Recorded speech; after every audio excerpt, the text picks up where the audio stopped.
termahal.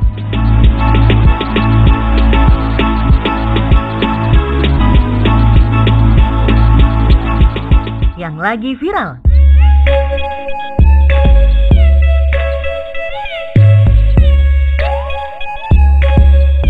Mitos-mitos misteri malam satu suro.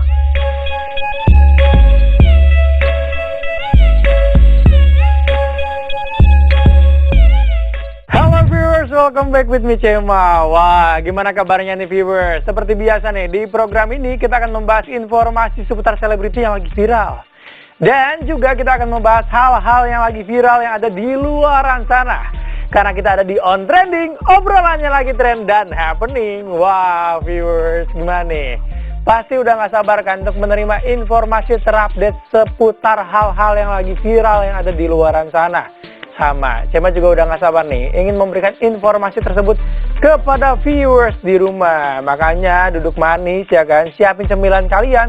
Karena 30 menit ke depan Cema akan menemani kalian untuk memberikan informasi terupdate seputar yang viral-viral. Nah seperti biasa, di informasi pertama kali ini kita akan membahas seputar selebriti. Karena bukan On Trending namanya kalau misalnya kita tidak membahas selebriti. Nah kira-kira hari ini kita akan membahas siapa aja? Penasaran kan? Ya, Cema tuh gak akan berlama-lama ya kan, langsung kasih aja informasinya. Kali ini kita akan membahas deretan selebriti yang memiliki red card termahal di sosial medianya. Wow, atau endorsement ya kan. Emang ya, kalau misalnya selama ini tuh, sejauh ini ya kan, sosial media tuh menjadi salah satu ajang untuk mencari cuan nih ya. Apalagi sebagai selebriti yang memiliki followers yang banyak. Dan juga ya kan memiliki popularitas, pastinya membuat para brand-brand tuh ingin berlomba-lomba endorse ke mereka. Nah kira-kira ada siapa aja nih deretan artis mahal atas bayaran endorsementnya? Penasaran kan? Langsung aja kita lihat informasi lengkapnya. Ini dia. Gak heran sih kalau misalkan nama-nama tersebut memiliki red endorsement termahal di Indonesia. Bahkan ada yang masuk ke urutan 35 endorsement termahal di dunia loh. Luar biasa ya kan. Salah satunya ada Raditya Dika nih viewers. Selain menjadi seorang stand up comedy, Raditya juga menulis banyak buku ya kan. Dan juga dijadikan film atau series yang dia garap sendiri. Nah, berkat konten-konten yang dia buat, otomatis popularitas yang dia rasakan juga meningkat. Otomatis sosial media yang dia punya memiliki followers jutaan. Dan ini membuat dia menjadi salah satu artis Indonesia yang masuk ke dalam 35 artis yang memiliki endorsement termahal di dunia. Ini sampai MMA nih kayaknya ya nominalnya ya kan. Soalnya udah masuk ke deretan artis dunia loh. Luar biasa. Selain itu ada juga Luna Maya nih yang memulai karir di tahun 2000 ya kan, lewat menjadi model video klip salah satu band pada saat itu. Dan setelah itu dia juga memulai karirnya lewat acting yang memukau. Bahkan ya kan dia sempat memenangkan pemeran utama wanita terbaik ya kan lewat filmnya yang dia berperan sebagai Susana, tuh film horor, dan membuat red card dia tuh semakin naik ya kan untuk masa endorsement di sosial media. Bahkan katanya ya, untuk sekali posting story di Instagram harus membayar 11,6 juta. Story doang loh. Itu lewat doang cuma 1 menit ya kan, 30 detik doang. Atau 60 detik tapi harus bayar 11,6 juta. Luar biasa ya kan. Kita kebayangkan kalau misalnya sehari bikin 100 story ya kan, cuan-cuan berdatangan. Selain itu ada juga nih Aurel Hermansyah yang kita tahu sendiri nih, berkat dia menikah dengan Atta Halilintar, otomatis red card di sosial media tuh semakin menaik. Karena kita kan tahu sendiri ya kan, Atta tuh memiliki subscriber belasan juta di YouTube-nya dan juga memiliki followers di Instagram yang sangat banyak jutaan ya kan. Ditambah lagi sama Aurel sendiri, kalau dicampur dua-duanya udah kayaknya setengah warga Indonesia ya kan. Banyak banget pokoknya ya yang follow mereka, yang membuat red card mereka tuh cukup tinggi. Kalau misalnya dibanderol nih untuk story Aurel ini tuh 7 juta kalau nggak salah ya, lebih murah dibanding Luna Maya ya kan. Tapi ke 7 juta untuk 30 detik story itu udah cukup lumayan banyak banget ya kan. Kita kan kerja 1 bulan ya kan, 30 hari baru dapat 7 juta. Ini 30 detik juta. Wah, luar biasa. Patut dicontoh nih, kira-kira siapa lagi nih deretan selebriti yang memiliki red card termahal ya kan selain mereka. Mungkin kalian bisa googling sendiri atau kalian bisa cari patokannya sesuai dengan 3 nama tadi ya kan. Kira-kira ada yang lebih banyak nggak followersnya dibanding mereka? Ya kalian hitungin aja lah, kira-kira berapa. Kan saja ya, mereka tuh cepet kayanya ya kan, rumah di mana-mana, mobil sport juga banyak. Ya gimana nggak kaya, cari duitnya gampang banget ya kan, cuman bikin story 1 menit dapat duit. Siapa yang pengen ya kan? Ya udah viewers, daripada kita iri ya kan dengan penghasilan yang mereka dapatkan lewat sosial media, mendingan kita bahas yang viral-viral nih kali ini. Kali ini hal yang viral yang ada di luaran sana yang kita akan bahas adalah seperti biasa ya kan, yang datang dari kalian semua sendiri nih. Salah satunya ada nih yang lagi viral, di mana ada oknum yang tidak bertanggung jawab yang melemparkan batu di atas CPO Tol Depok. Aduh, kok bisa sih? Kok bisa seperti ini sih? Kira-kira yang viral lainnya apa aja? Langsung aja kita lihat nih informasi lengkapnya. Ini dia.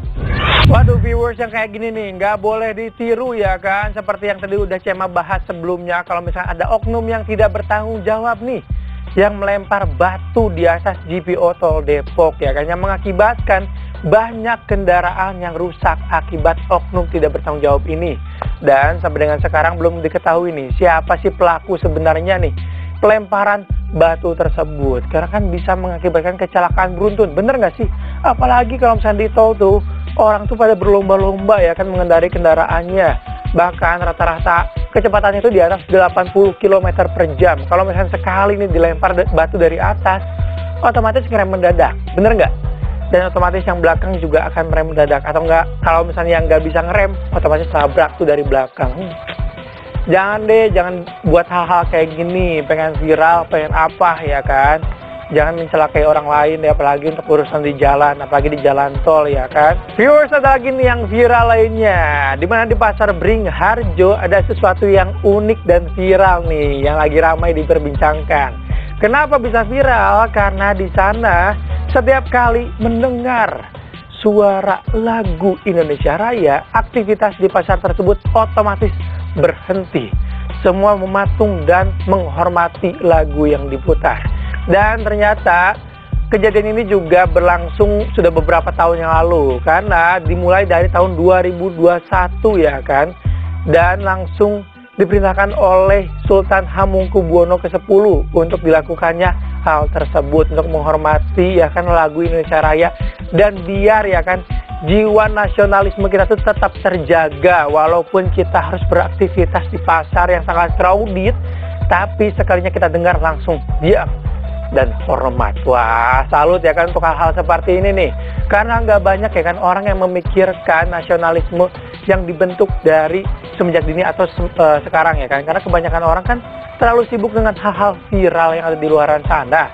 Jadi kadang udah jarang banget nih mendengar lagu-lagu nasional yang dikumandangkan. Wah, salut nih buat warga Yogyakarta. Mungkin kota-kota lain bisa mencontoh nih hal tersebut ya kan, biar kita bisa lebih punya rasa nasionalisme yang lebih tinggi ya kan, lebih cinta Indonesia aja. Wah, keren banget nih. Nah viewers, yang satu ini adalah yang lagi heboh di sosial media ya kan, di Twitter. Kenapa? Karena ada orang yang menulis kalau misalkan uang yang dirilis tahun 1988 atau 1999 tukar lagi nih viewers. Wah, sayang banget nih buat kalian yang punya uang di tahun itu, kalian udah nggak bisa nih nuker ke uang baru karena masa berlakunya udah habis. Karena menurut berita yang beredar nih, ternyata setiap kali dikeluarkan uang baru di tahun yang baru, itu udah ada perjanjiannya nih. Masa berlakunya berapa tahun, ada yang 10 tahun sampai 20 tahun. Dan ternyata uang yang keluar di tahun 1998 dan 1999 itu udah otomatis sudah nggak bisa ditukar lagi nih viewers. Sayang banget. Tapi buat kalian semua nih yang punya uang di tahun itu, jangan dibuang, jangan dibakar, jangan kecewa ya kan. Mending kalian jadiin koleksi aja, karena kan siapa tahu beberapa tahun ke depan ada kolektor yang membutuhkan. Karena semakin langka uang tersebut, semakin tua tahunnya, semakin susah dicari, akan semakin mahal angka jualnya. Siapa tahu kan harganya bisa berkali-kali lipat dari nominal yang kalian simpan saat ini. Wah, emang nih kan banyak juga kan yang kalau misalnya di luaran sana yang mau menikah pengennya tuh menggunakan uang lama ya kan, di tahun yang lama, entah itu tahunnya atau nominalnya biar sama dengan tanggal pernikahannya. Nah, jadi kalau misalnya kalian jangan berkecil hati dulu nih, simpen dulu deh, siapa tahu nanti ada yang mencari ya kan. Viewers, setelah melihat informasi yang viral tadi, sepertinya kita harus istirahat dulu ya kan, mengumpulkan informasi berikutnya bakalan diupdate buat viewers di rumah. Kira-kira nanti kita akan membahas apa aja? Penasaran? Makanya jangan kemana-mana, tetap di On Trending, obrolannya lagi tren dan happening.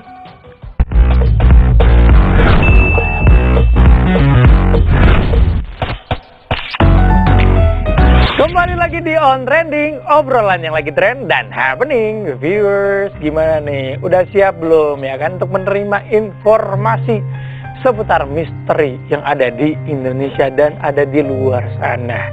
Kira-kira hari ini kita akan membahas informasi misteri seperti apa? Cema nggak akan berlama-lama untuk memberikan informasinya, karena kali ini kita akan membahas misteri-misteri seputar malam satu suro. Wah, siapa sih yang nggak tahu malam satu suro ya kan, terkenal dengan malam-malam yang mencekam ya kan. Kira-kira ada misteri apa di balik malam satu suro? Nah, sekarang kan langsung aja kita lihat informasi lengkapnya. Ini dia. Waduh viewers, emang ya kalau misalnya udah bahas malam satu suro tuh nggak ada habisnya ya kan. Ada aja hal-hal baru. Dan ternyata informasi tadi juga Cema baru tahu nih, ternyata ada beberapa hal yang tidak boleh dilanggar di malam satu suro. Bahkan untuk khususnya untuk orang-orang Jawa ya kan, yang memiliki kepercayaan khusus nih tentang malam satu suro ini. Kalau misalnya di dalam Muslim kan malam satu suro adalah malam yang baik. Tapi kalau misalnya di Jawa sendiri ada ritual-ritual khusus yang harus dilakukan ketika malam satu suro ini berlangsung. Salah satunya adalah tidak boleh melakukan hajatan atau mengadakan hajatan, entah itu pernikahan, sunatan dan lain sebagainya ya kan. Pokoknya keramaian di malam satu suro. Konon katanya akan mendatangkan kesialan untuk orang yang melakukannya. Tapi ini sebagai mitos belaka nih viewers, karena katanya sih ini dilakukan untuk agar ya kan ritual-ritual yang dilakukan di keraton tidak sepi.